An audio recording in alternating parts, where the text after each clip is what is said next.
section 1.6, chapter 1, section 6, we focus on other types of equations. In 1.5, we worked exclusively with quadratic equations.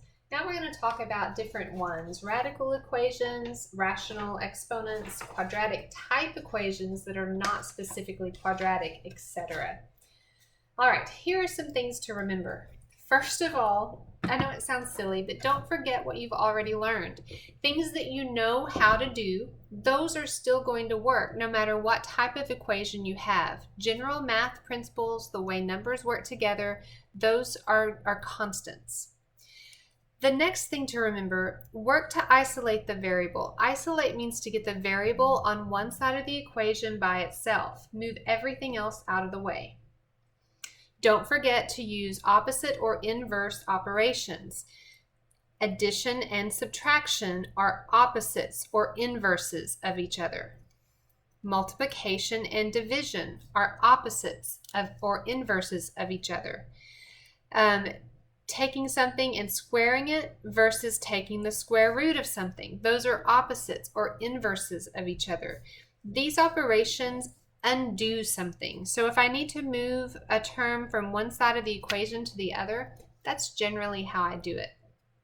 Let's focus first on radical equations. Remembering this little key here, that when I'm solving a radical equation, one of the things I do to solve is square. I square both sides to solve. If I am squaring to solve, be sure to check. I tend to skip the whole checking step because my math lab checks for us, and so I get lazy. If you square to solve, you have to check your solutions, because when you square, you may have created a solution that looks like a solution, but it doesn't actually work if you plug it into the equation, and we call that an extraneous solution. All right, with a radical equation, we could have a square root, cube root, fourth root, whatever root. In this semester, right now, we're focusing on square roots. So when I talk about solving, I say square to solve. If I had a cube root equation, I would cube both sides to solve. If I had an 11th root equation, which you will not have, I would take the 11th root to solve because I'm using that inverse operation idea. If I have more than one square root or cube root or whatever, I need to repeat as needed. Then I simplify what I have, solve it for my variable, and go back, remember to check the solutions. So let's start with square root of x plus 3 plus 3, notice that's not under the radical, is equal to x. The first step says to isolate the radical. Well, here's my radical, my square root. That means I need to move this 3 out of my way. I'm adding, so I use the inverse operation of subtraction. I don't have any like terms to combine over here. This adds to 0. So I'm left with the square root of x plus 3, that radical isolated, equal to x minus 3. I've isolated my radical. The next step says to square both sides. That is my solution step.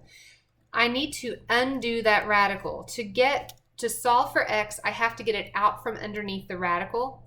I get rid of the radical by squaring it, doing the inverse operation. Well, when I square a square root, that cancels out and leaves me with x plus 3 on the left.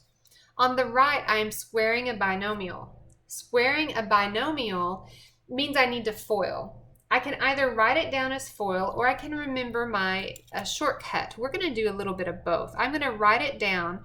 X minus 3 quantity squared means x minus 3 times x minus 3.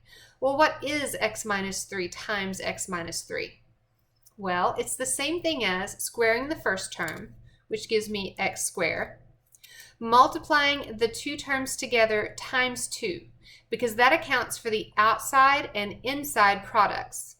When I multiply them together, I get negative 3x times 2, because the outside and inside are the same, which gives me negative 6x.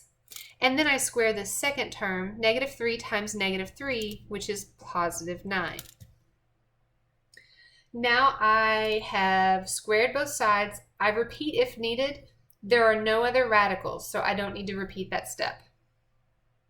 I just need to simplify and solve. Well, how do I simplify and solve? I've created a quadratic equation. How do I solve a quadratic equation? Well, I set it equal to 0 first, and then I try to factor. When I set this equal to 0, my squared term is positive, so I want to leave it on the right. I need to move these other two terms over to the right. So I do the inverse operations and set them to be combined with like terms. On the left, I've set it up so that it adds to 0. On the right, I have x squared minus 7x plus 6. All right, I have a quadratic equation in general terms, in general form. I can try to factor this and see if it is factorable. Well, if I factor it, x times x is what would give me that x squared. My constant is positive, so these signs and the factors will be the same. I look to the middle term and it's negative, so both of these need to be negative. What are my factors of 6 that will add to give me 7? Well, 6 I can get to by either 1 times 6 or 2 times 3. 1 and 6 are what add up to give me 7, so those are the factors I will use. Then I apply my 0 factor property. If I multiply two factors together and get 0, then that means at least one or the other of them has to be equal to 0. So I set each of my, I set each of my factors equal to 0, and I solve for each of those equations to see what x would be. Well, here, if I add that 1 to both sides to move it over, I have a positive 1, and here I have a positive 6. Now, I don't go ahead and mark those immediately as correct solutions. Remember, we squared to solve, so we have to check for extraneous solutions. So I have to come over, I'm going to come over here because it's where I have space, and I'm going to check to see if each of these solutions works. First, I'm going to check x minus 1 just because it's x equals 1, just because it's listed first. I'm going to go back to my original equation, and anywhere I have an x, I plug in 1. That would be square root of 1 plus 3, and then plus 3 equals 1.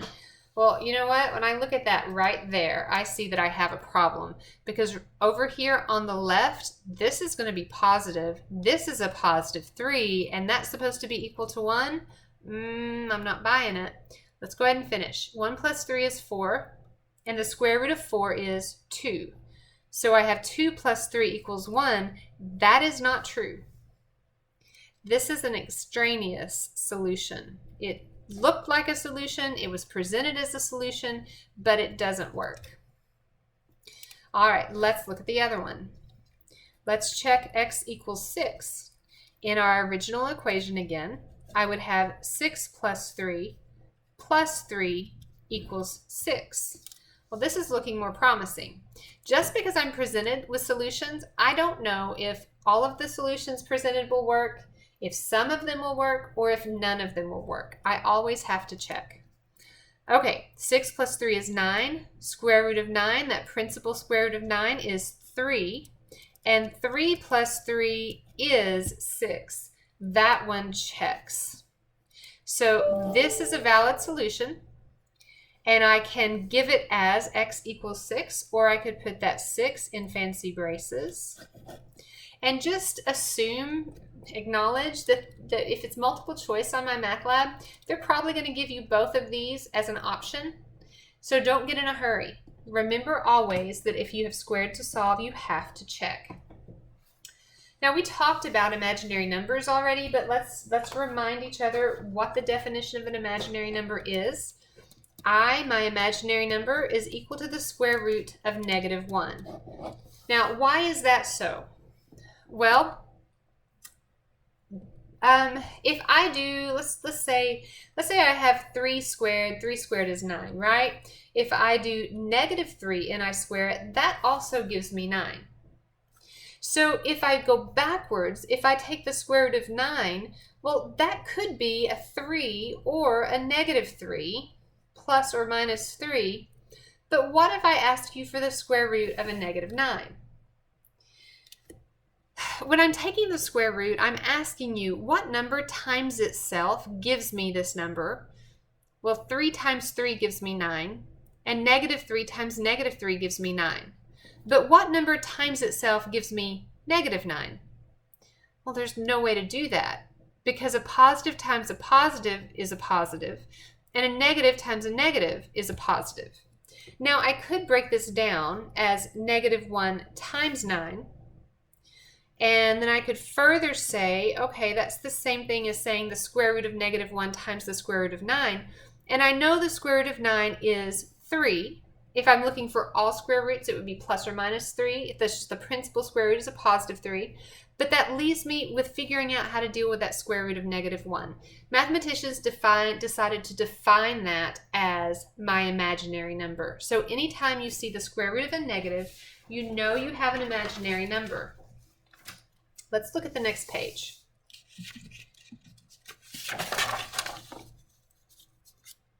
Equations with rational exponents. This is my next type of equation that we're going to solve. A rational exponent is the same thing as a fractional exponent. An exponent that is a fraction is what we call a rational exponent. Now, we are told that if the index is even, we have to remember to use plus or minus. If I'm taking the square root of a number, or the fourth root of a number, or the sixth root of a number, you won't ever do that last one in this class, we're going to remember to do plus or minus. Because the square root of 9, I could have 3 or negative 3. So I have to remember, if I'm solving for an unknown, that I could have 2 possible solutions. However, if I'm doing the cube root, if I have an index of 3, and that's where my index goes, if there's no number there, we assume it's a square root. Otherwise, there will be a number there. If I'm finding the cube root, let's say the cube root of 8. Well, this asks the question, what number times itself 3 times gives me 8? Well, 2 times 2 times 2 is 8. So the cube root of 8 is 2. What if I multiplied a negative 2 times itself 3 times? If I took negative 2 and I cubed it, well, negative 2 times negative 2 is a positive 4 times negative 2 gives me a negative 8. So if I'm doing a cube root, I don't have to worry about whether or not a negative was lost. If I'm doing a square root, I have to be concerned about that. So if I have an even index, I do plus or minus. All right, let's solve an equation with a rational exponent. For example, if I have x to the 2/3, that is a rational exponent, is equal to 4. This is already simplified. I have isolated the variable, there's no coefficient. So the only thing left to do is to get rid of this rational exponent. The way I deal with a rational exponent is to do the inverse, which in this case is raising both sides to the reciprocal power. Well, reciprocal means I switch upside down. So the reciprocal of 2/3 is 3/2. I do the same thing to both sides of the equation, always to solve. For the left side, I have x to the, and this power would be 6/6, and anything over itself is 1. So the left side of my equation is just x to the first. On the right side of the equation, I have 4 to the 3/2. I have this rational exponent. I can deal with it as applied to a constant. So let's deal with that rational exponent. The rational exponent means I have a radical. The base of the exponent is the radicand, the number underneath the radical. The denominator of the exponent gives me the index of the radical, and the numerator of the exponent gives me the power that I'm going to raise everything to. So this means I have a square root. Square root is an even index, so I have to put this plus or minus out there. The power is 3, so I'm going to find the square root of 4, the positive and negative square roots of 4, and then I'm going to raise that to the 3rd power. Let's follow our order of operations. The square root of 4 is 2. So inside parentheses, I have plus or minus 2, and then I need to cube that. Well, positive 2 cubed is a positive 8. and negative 2 cubed is a negative 8. So I have been given two solutions. I did not square to solve, I cubed. So it is not imperative that I have to check. Let's talk about equations of quadratic type. Now I know that I'm not giving you any practice time on these different types of equations. There are some practice problems listed at the end of this packet, and there are a lot of practice problems available on my math lab as well. Right now we're just getting you a good example in your notes of each equation type so that you have that available to you. An equation of quadratic type isn't a quadratic equation, but it follows the pattern of a quadratic equation, and because of that I can solve it using my methods for solving quadratic equations. When we solve equations of quadratic type, we typically use substitution just because it makes it easier for us to look at. The substitution is not absolutely necessary, but it makes it easier for both of us to look at. Most of us to look at, sorry. Now we're going to do, just so you know, when I teach trig and pre-cal, we do equations of quadratic type all the time with our trig functions, and we don't do the substitution then. But we are going to focus on using the substitution now. So we're going to figure out what that base variable would be, what x would be, my unknown, and we are going to replace that with u, just so it makes it easier to look at the equation and to work with. So start with our general form of a quadratic equation. That is that base variable that I look at. My general form of a quadratic equation has three terms. It has a constant, a middle term that includes an unknown, and then I take that unknown and I square it in my first term. So I have my unknown in my middle term, and I have my unknown squared in my first term. Here's an example of an equation of quadratic type. We're going to do a couple of these. Let's go ahead and designate our space so I won't run out. Here's my first example of an equation of quadratic type. X to the fourth minus 5x squared plus 4 equals 0. Well, when I look at this equation, it's not quadratic because it's a fourth degree polynomial. But I see that I have a constant here at the end. I have an unknown here. And I have that unknown squared as my first term.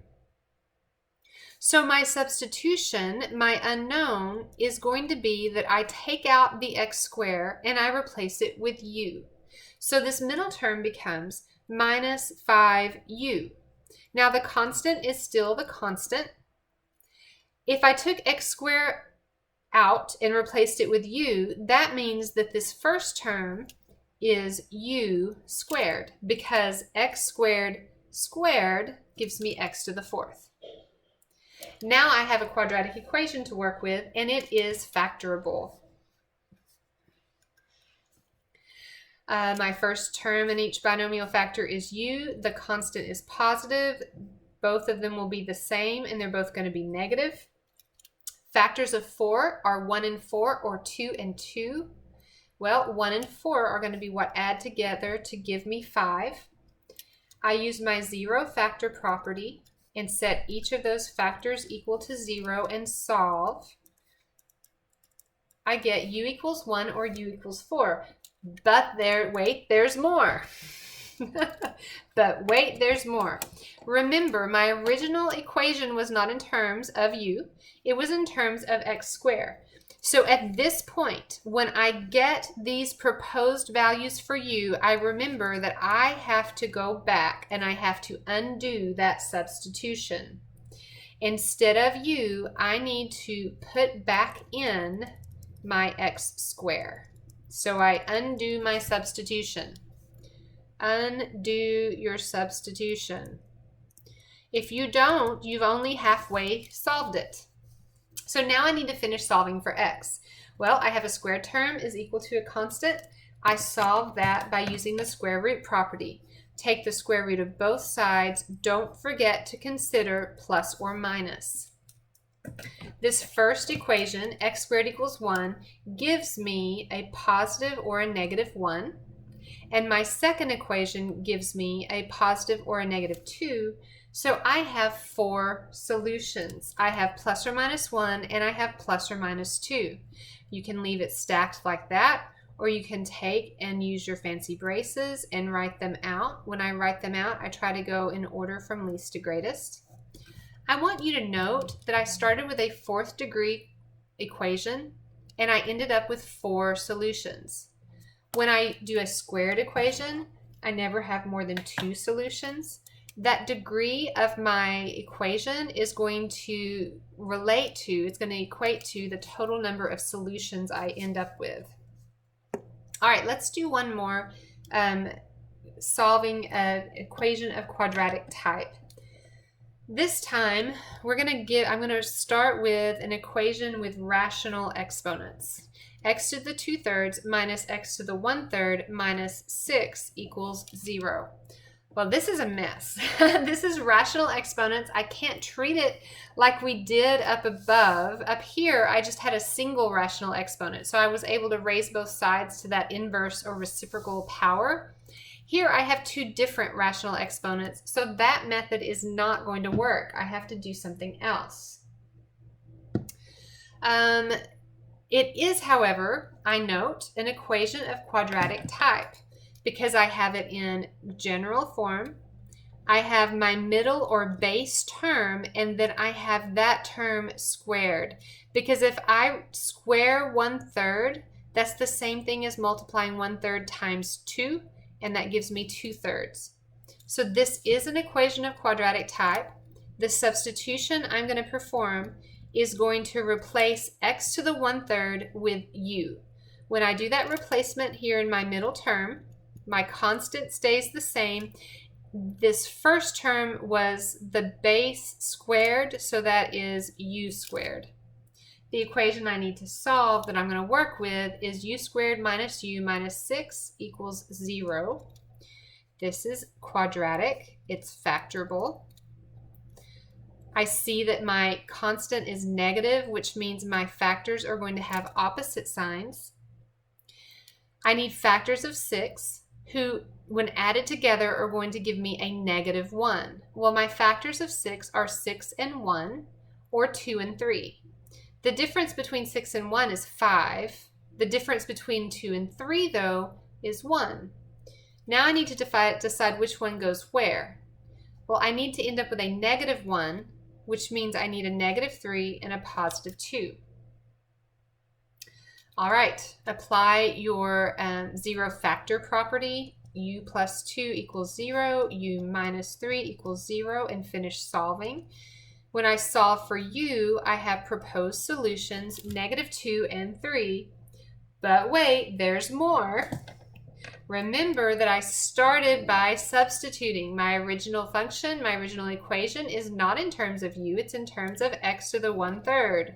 So I have to undo that substitution. Undo your substitution. And I'm out of room over there. Okay. I replace u, I replace it, I unsubstitute by filling back in that x to the 1/3, and I have 2 equations to solve. This time, I have rational exponents, and I can solve that way because I only have a single exponent. When I have a rational exponent, I raise both sides of my equation to the reciprocal power. The reciprocal of 1/3 is 3 over 1, or just 3. So I'm cubing everything. When I cube to solve, I don't have to stress about checking my solutions, just when I square to solve. These exponents multiplied together just gives me 1, so I just have x there, equals negative 2 cubed. We already worked out that is negative 8. And then x equals positive 3 cubed. 3 times 3 times 3 is a positive 27. There are my 2 solutions. Remember, you can leave them like that, or you can write them in the fancy braces. It doesn't matter to me on written work. My math lab is picky about what it asks you for specifically. We have one more type of equation. I hope you're remembering that you are able to pause and rewind whatever you need to do, because I know I'm going too fast for some of you. Absolute value equations. Remember that an absolute value is basically a distance from zero or some central point. So I want you to think about a number line. Just a quick review of absolute value. A number line is like a thermometer laid on its side. I count out from zero. If I move to the right of zero, I'm counting out in a positive direction. If I move to the left of zero, I'm counting out in a negative direction. So whether I go to 3 or -3, each of those is 3 hops, 3 units away from zero. That distance from some central starting place, from zero, is what we call absolute value. So the absolute value of 3 is 3, and absolute value bars are like those upright vertical lines. The absolute value of 3 is 3 because that's how far 3 is from 0. The absolute value of -3 is also 3 because it is also 3 units from 0. When we talk about absolute value, we're talking about distance, and it always comes out as positive. So, for example, if I have the absolute value of x is 5, what could x be? Well, I know that x is 5 units from 0. So x could be 5 or it could be -5, right? Because I could start at 0, I could move to the right 5 units, or I could move to the left 5 units. The absolute value of 7, the absolute value of x is 7. Well, x could be positive or -7 because starting at 0, if I move 7 units out, those are my two options. What about the absolute value of x is equal to -10? Well, remember that whatever's going on in these absolute value bars comes out positive because it's a distance. If I'm given a problem like this, I need to say that does not exist. That's not a possibility. DNE means does not exist. Okay, we are going to do 3 different examples of absolute value problems because I don't know how much you've worked with this. I want to make sure you've seen some options. Let's start with the absolute value of x minus 2. So x minus 2 is inside my absolute value bars, is equal to 7. Well, what's inside there comes out as either what I'm given or the opposite of that. What I'm given or the opposite of that. Keeping that in mind, what is inside my absolute value bars, x minus 2, comes out as what I'm given, or what's inside my absolute value bars comes out as the opposite of that. So when I solve absolute value equations, I set up 2 equations. One, I start with what's inside equal to what I'm given, and the other one I start with what's inside equal to the opposite of what I was given. When I solve this first equation by adding 2, I get that x equals 9. When I solve the second equation by adding 2, -7 plus 2 gives me x equals a -5. Both of those values work.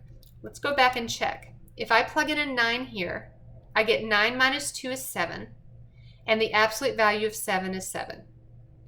If, however, I plug in a -5 here, -5 minus 2 is -7, and the absolute value of -7 is +7. So those are my 2 solutions to that absolute value equation. Let's work 2 more. Oh, sorry guys, I'm making noise in here. I knocked something off my desk.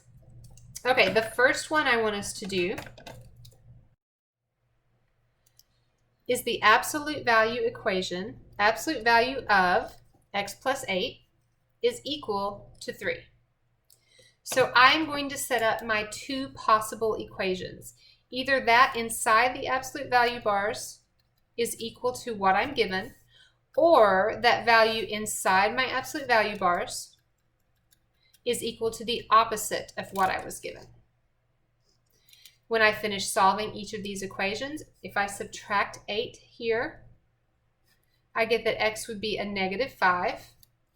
And if I subtract 8 here, I get that x would be a negative 11. Those are the two values that if I plugged in here, I'm going to get something that will have an absolute value of 3. Our last example that we're going to do together in this video has two absolute value expressions equal to each other. So I have the absolute value of a minus 1 equal to the absolute value of 2a minus 3. We follow the same principle. I pick one side to be my starting side. Now, since I'm used to picking the left, I'm going to continue picking the left. So I pick the value inside this set of absolute value bars, and I say a minus 1 is equal to what I'm given, 2a minus 3, or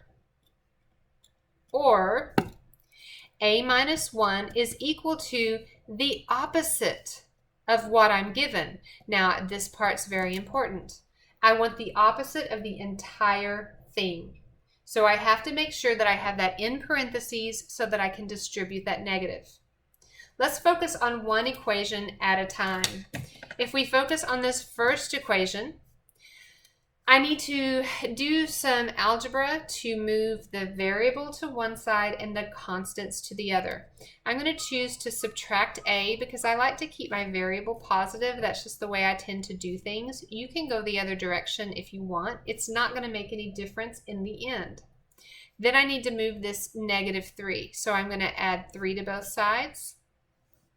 And I get that a is 2. This is one value that will make this true. We're going to go ahead and check this one. We're not going to worry about checking the other. If I plug in a 2 here, 2 minus 1 is 1, and the absolute value of 1 is 1. If I plug in the 2 here, 2 times 2 is 4, 4 minus 3 is 1, and again, the absolute value of 1 is 1. Let's solve this equation. Before we can solve, I have to use my distributive property. Multiplication distributes across addition, so that I have a minus 1 is equal to a negative 2a plus 3. That is the opposite of a positive 2a minus 3. And then I solve.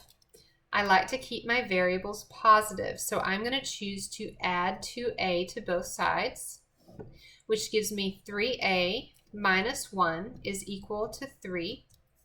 I'm going to add 1 to both sides, which gives me 3a is equal to 4. And then 3 times a, the inverse operation I need to use there is division, because the inverse of multiplication is division. Anything over itself is 1, which gives me a equal to 4/3. And if I check that in there, I will get the same values. If I plug in 4/3 minus 1, well, 4/3 is more than 1, so that would give me a positive 1/3. 4/3 times 2 is 8/3.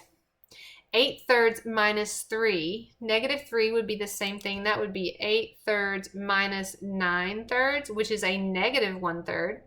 But the absolute value of negative 1/3 is a positive 1/3.